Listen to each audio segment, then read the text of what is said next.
سوال یہ ہے کہ تکبیر تحریمہ کہتے وقت ہاتھوں کو کب اٹھانا چاہیے؟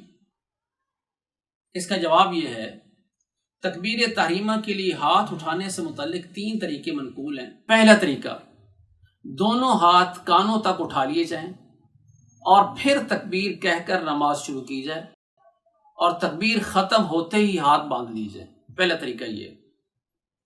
دوسرا طریقہ، تکبیر تحریمہ اور ہاتھوں کو کانوں تک اٹھانا، یہ دونوں چیزیں ایک ساتھ ہوں، یعنی ایک ساتھ شروع ہو اور ایک ساتھ ہی ختم ہو، یعنی تکبیر ختم ہونے تک ہاتھ باندھ لیے جائیں۔ یہ طریقہ ہے دوسرا۔